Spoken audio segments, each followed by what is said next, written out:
தமிழ்நாட்டை வெட்டி விற்க நினைக்கும் கனிம கொள்ளையர்களே, இனிமேல் வந்துட்டு உங்களோட ஆட்டம் இந்த அமைச்சர் முன்னாடி பலிக்காது.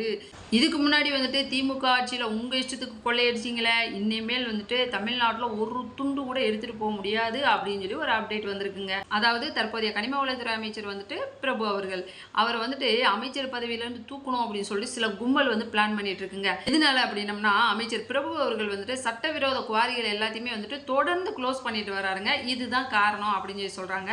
அதே மாதிரி கடந்த திமுக ஆட்சியில் வந்துட்டு கன்னியாகுமரி உள்ளிட்ட பகுதிகளில் வந்துட்டு இயற்கை வளங்கள், அதாவது கனிம வளங்களை வந்துட்டு எந்த ஒரு ரெஸ்ட்ரிக்ஷனும் இல்லாமல் கேரளாவுக்கு வந்துட்டு கடத்திட்டு போயிருக்காங்க. அதனால இந்த திமுக காரவங்க வந்துட்டு தமிழ்நாட்டோட இயற்கை வளங்கள் எல்லாத்தையுமே சுரண்டிட்டு வருமானத்தை மட்டும் பார்த்துருக்காங்க.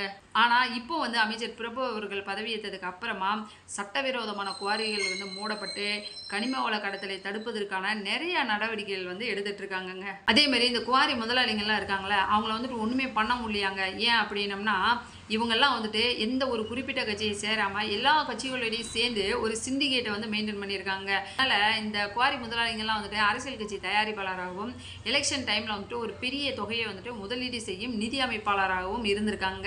இவங்களுக்குன்னு சொல்லிட்டு ஒரு பவர் இருந்ததுனால இவங்கள வந்து ஒன்றுமே செய்ய முடியாமல் போயிருக்குங்க.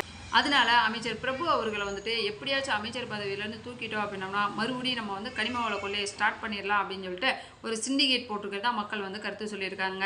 அதனால வந்துட்டு இந்த ஒரு விஷயம் முதலமைச்சர் காதுக்கு போனதுனால அமைச்சர் பிரபுவோட இந்த ஒரு பயணம் வந்துட்டு தொடரணும் அப்படின்னு சொல்லியிருக்காரு. அதாவது சட்டவிரோதமான நடவடிக்கைகள் எல்லாத்தையுமே ஒழிச்சுட்டு இயற்கை வளங்களை வந்து பாதுகாக்க வேண்டியது அமைச்சர் பிரபுவோட வேலை அப்படின்ற மாதிரி எல்லாருமே வந்துட்டு அமைச்சர் பிரபுவோட பயணம் வந்து தொடரணும் அப்படின்னு சொல்லி கருத்து சொல்லியிருக்காங்க.